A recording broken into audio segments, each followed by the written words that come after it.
قصیدے میں فرق یہ ہے کہ حمد اس نظم کو کہتے ہیں جس میں خدا کی تعریف ہو، حمد جس میں خدا کی تعریف ہو، منقبت اس نظم کو کہتے ہیں جس میں بزرگان دین خلفاء راشدین، بزرگان دین خلفاء راشدین کی تعریف ہو، اور قصیدہ اس نظم کو کہتے ہیں جس میں کسی بھی شخص کے اوصاف حمیدہ، اوصاف حمیدہ یعنی اچھی عادتیں، یعنی کسی بھی انسان کی اچھائی یا برائی بیان کی جائے، کسی بھی شخص کے اوصاف حمیدہ نظم کیے جاتے ہیں۔ تو حمد، منقبت اور قصیدے میں یہ فرق ہے۔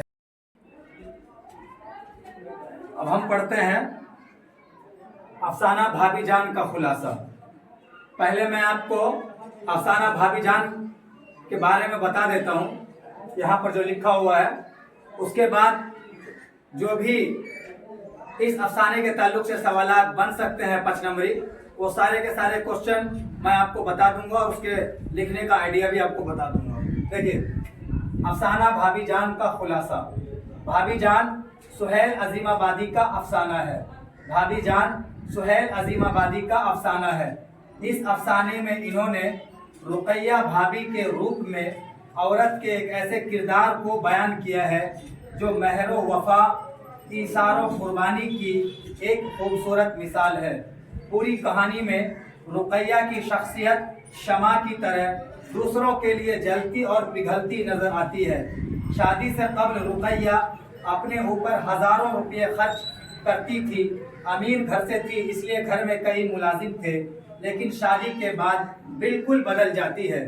چونکہ شوہر کو سیاست کی وجہ سے بار بار جیل جانا پڑتا تھا، اس لیے رقیہ ایم اے کر کے ایک کالج میں 400 روپے ماہوار پر لیکچرر ہو جاتی ہے اور گھر کی تمام ذمہ داریاں اٹھاتے ہوئے غریب محتاجوں کی بھرپور مدد کرتی ہے اور اپنے گھر والوں پر بوجھ نہیں بنتی ہے۔ یہ آپ کو میں نے لکھ کر دیا ہے، آپ اس کو سمجھیے۔ افسانہ بھابی جان جو ہے وہ سہیل عظیم آبادی کا ایک مشہور و معروف افسانہ ہے۔ یہ بھی یاد رکھیے گا کہ بھابی جان کیا ہے، تو بھابی جان افسانہ ہے، سہیل عظیم آبادی کا لکھا ہوا ہے۔ اس کا مرکزی کردار جو ہے وہ رقیہ نام کی ایک لڑکی ہے۔ رقیہ کا جو دیور ہوتا ہے اس کا نام اختر ہوتا ہے، اور وہ دلی سے رقیہ کے پاس آتا ہے اور اس کے پاس قیام کرتا ہے، ٹھہرتا ہے۔ رقیہ امیر گھر کی لڑکی ہوتی ہے۔ شادی سے پہلے گھر میں اس کو کوئی کام کرنا نہیں پڑتا تھا، نہ وہ کھانا بناتی تھی، نہ کپڑے دھوتی تھی، گھر کا کوئی کام نہیں کرتی تھی، بلکہ اس کے گھر میں 3-4 ملازم ہوتے تھے جو سارے کے سارے کام کاج کرتے تھے، اور وہ اپنا شوق پورا کرنے کے لیے ہزاروں روپے خرچ کرتی تھی۔ اب سمجھ سکتے ہیں کہ کتنی امیر گھر کی وہ لڑکی تھی۔ لیکن رقیہ کی جب شادی ہو جاتی ہے تو شادی جس لڑکے سے ہوتی ہے ان کو سیاست کا شوق ہوتا ہے، راجنیتی کا شوق ہوتا ہے، اور وہ غریب لوگوں کی آواز اٹھاتے ہیں جس کی وجہ سے ان کو بار بار جیل جانا پڑتا ہے۔ تو یہ بھی سوال بنتا ہے کہ رقیہ کے شوہر کو بار بار جیل کیوں جانا پڑتا ہے؟ تو رقیہ کے شوہر کو بار بار جیل سیاست کی وجہ سے جانا پڑتا ہے۔ اب ظاہر سی بات ہے، رقیہ اگر چاہتی تو اپنے ماں باپ سے مدد لے سکتی تھی، چونکہ رقیہ کے ماں باپ تو امیر تھے، وہ چاہتی تو اپنے ابو کے گھر سے کسی ملازم کو بلا لیتی جو گھر کا کام کاج کر دیتا، یا اپنے گھر سے جو ہے پیسے وغیرہ اپنے ابو سے لے سکتی تھی۔ لیکن رقیہ اپنے ماں باپ پر نہ جا کر اس نے اپنی محنت پر بھروسہ کیا۔ یہ لڑکیوں کے لیے بہت بڑی مثال ہے کہ آج سماج کے اندر، سوسائٹی کے اندر ہم دوسروں پر نربھر رہتے ہیں، ہم پڑھائی نہیں کرتے یا ہم کوئی کام کاج نہیں سیکھتے ہیں، بلکہ ہم جو ہے اپنے ماں باپ پر جو ہے فخر کرتے ہیں کہ ہمارے ماں باپ امیر ہیں، ہم ان کے یہاں سے پیسے وغیرہ لے کر آ جاتے ہیں۔ لیکن رقیہ کیسی لڑکی ہے؟ رقیہ اپنے ماں باپ کے سہارے زندگی نہیں جیتی ہے، بلکہ وہ بی اے کر چکی ہوتی ہے، ایم اے کر لیتی ہے، اور ایم اے کرنے کے بعد ایک کالج میں لیکچرر ہو جاتی ہے اور اس کو اس کالج سے 400 روپے ملتے ہیں۔ اس کے بعد وہ اپنے گھر میں ٹیوشن وغیرہ پڑھاتی ہے، تو ٹیوشن وغیرہ پڑھا کر 50 روپے وغیرہ کما لیتی ہے، یعنی 450 روپے جو لگ بھگ وہ کما لیتی ہے۔ اس کے بعد اس کی ایک بیٹی ہوتی ہے ریحانہ، ہے نا، اور جس کو وہ پڑھنے کے لیے جو صبح صبح اٹھتی ہے اور اس کو نہا دھو کر جو ہے اسکول وغیرہ بھیجتی ہے اپنے بچوں کو۔ اس کے بعد کالج جاتی ہے, کالج سے آتی ہے کھانا وغیرہ بناتی ہے اور اپنے بچوں کو جو ہے نا ٹیوشن بھی پڑھاتی ہے اور اپنے بچے کو بھی پڑھاتی ہے. اس کے بعد خطوط لکھتی ہے. خالی وقت میں ہے نا بہت سارے لوگ جو ہے, چونکہ ایک اچھی لڑکی تھی, دوسروں کی مدد کرتی تھی, غریب لوگوں کی مدد کرتی تھی, تو کالج کے جو اسٹوڈنٹس تھے وہ سب رقیہ بھابھی سے مدد لیتے تھے. یا کوئی بھی پروگرام ہو, کوئی جلسہ ہو, کوئی انجمن ہو, کہیں بھی جو پروگرام ہوتا تھا تو رقیہ جو ہے بڑھ چڑھ کر اس میں حصہ لیتی تھی, مالی مدد کرتی تھی. تو لوگ دور دور سے جو ہے رقیہ کو خطوط وغیرہ لکھا کرتے تھے اور رقیہ جو ہے اپنا وقت نکال کر ان کے خطوط کا جواب دیا کرتی تھی. تو یہ رقیہ جو ہے مطلب اس طرح کی ایک لڑکی ہے کہ ایک عورت کے شکل میں جو ہے ایک مثالی کردار کو پیش کیا گیا ہے. سہیل عظیم آبادی نے رقیہ نام کی لڑکی کا ایک کردار پیش کیا ہے اور بتایا ہے کہ رقیہ جو ہے وہ ایثار و قربانی اور غریب لوگوں کے لیے اس کے دل میں کس طرح کی محبت ہوتی ہے, جس کا ایک اداہرن سہیل عظیم آبادی نے دیا کہ شمی نام کی ایک لڑکی ہوتی ہے جو رقیہ کے کالج میں پڑھتی ہے اور وہ نہایت غریب ہوتی ہے. رقیہ ہی اس کی پڑھائی کا پیسہ وغیرہ جو ہے بھرتی ہے, اس کی فیس وغیرہ رقیہ ہی ادا کرتی ہے. لیکن ایک بار کیا ہوتا ہے, رقیہ کی ایثار و قربانی کی ایک مثال سہیل عظیم آبادی نے اس افسانے کے اندر پیش کیا ہے. اس کو جو ہے آپ نے پڑھا ہوگا کہ شمی جو ہے وہ رقیہ کے پاس اچانک آتی ہے اور اس کی آنکھوں میں آنسو ہوتے ہیں, اس کا چہرہ جو ہے سوکھا ہوا ہوتا ہے.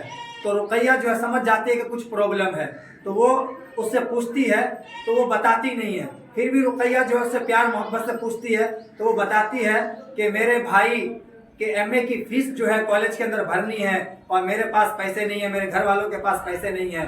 تو رقیہ جو ہے یہ نہیں کہتی ہے کہ میرے پاس پیسے نہیں ہیں, یہ نہیں ہے, بلکہ اپنی بیٹی ریحانہ کے سونے کے جو کنگن ہوتے ہیں وہ کنگن گھر سے لے کر آتی ہے اور شمی کو دیتی ہے اور کہتی ہے کہ جاؤ ان 2 سونے کی چوڑیوں کو تم بیچ دینا اور اپنے بھائی کی فیس بھر دینا.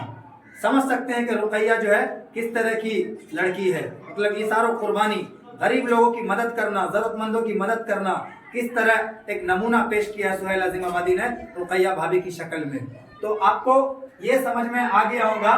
اب دیکھیے یہاں جو سوال پوچھا گیا ہے, رقیہ بھابھی کے جس دیور کا کردار کہانی میں پیش کیا گیا ہے اس کا نام کیا تھا. تو رقیہ بھابھی کے جس دیور کا ہے نا کردار اس کہانی میں پیش کیا گیا ہے اس کا نام اختر تھا. یہ ساری کہانی جو ہے وہ اختر کے سامنے ہو رہی ہے. رقیہ کے شوہر تو جیل میں ہیں, اختر کے سامنے ہو رہی ہے جو رشتے میں رقیہ کے دیور تھے. رقیہ بھابھی کے شوہر کو بار بار جیل کیوں جانا پڑتا تھا؟ تو رقیہ بھابھی کے شوہر کو بار بار جیل سیاست کی وجہ سے جانا پڑتا تھا. رقیہ بھابھی کس لڑکی کی تعلیم کا خرچ خود برداشت کرتی تھی اور کیوں کرتی تھی؟ تو شمی نام کی لڑکی تھی, اس کی تعلیم کا خرچ برداشت کرتی تھی اور ظاہر سی بات ہے کہ وہ غریب تھی اس لیے اس کا خرچ جو ہے برداشت کرتی تھی. رقیہ بھابھی کو سونے کی چوڑیوں کو کیوں فروخت کروانا پڑا تھا؟ فروخت یعنی کیوں بیچنا پڑا تھا؟ چونکہ شمی ایک غریب لڑکی تھی اور وہ رقیہ کے پاس آئی روتے ہوئے اور اس نے کہا کہ مجھے جو ہے اپنے بھائی کی ایم اے کی فیس بھرنی ہے اور پیسے نہیں ہے اور تاریخ جو ہے بہت کم ہے. تو رقیہ کے پاس پیسے نہیں تھے تو اس نے جو ہے اپنی بیٹی کے سونے کے کنگن اس کو دے دیے کہ بیچ کر جو ہے فیس بھر لے. رقیہ بھابھی کو جب فرصت ملتی تھی تو اپنا شوق پورا کرنے کے لیے کون سا کام کرتی تھی؟ رقیہ بھابھی کو جب فرصت ملتی تھی تو وہ خطوط لکھا کرتی تھی. وہ لوگوں کے جو خطوط تھے ان کے جوابات دیا کرتی تھی. اس کے علاوہ ٹیوشن پڑھاتی تھی. تو آپ کا جو افسانہ ہے آپ کی کتاب میں بھابھی جان, اس کے بارے میں کوئی بھی سوال پوچھا جائے آپ کو یہی لکھ دینا ہے اور جو میں نے بتایا ہے سب کو ملا جلا کر لکھ دینا ہے.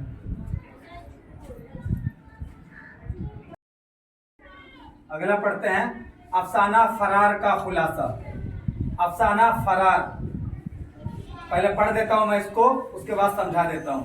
افسانہ فرار سید محمد محسن کا نفسیاتی نوعیت کا افسانہ ہے. اس کا مرکزی کردار محمود نام کا ایک نوجوان ہے جو حصول تعلیم میں لگا رہتا ہے اور ایک مثالی زندگی گزارتا ہے جو ایک اچھے طالب علم کی پہچان ہوتی ہے. لیکن اس کے ساتھی اسے سیر و تفریح کے لیے اکساتے ہیں اور وہ بھی تفریح کی طرف مائل ہو جاتا ہے. چونکہ وہ اپنی ماں کی سخت مزاجی, بد کلامی اور مردوں پر بیجا حکمرانی کی وجہ سے دماغی الجھن کا شکار رہتا ہے,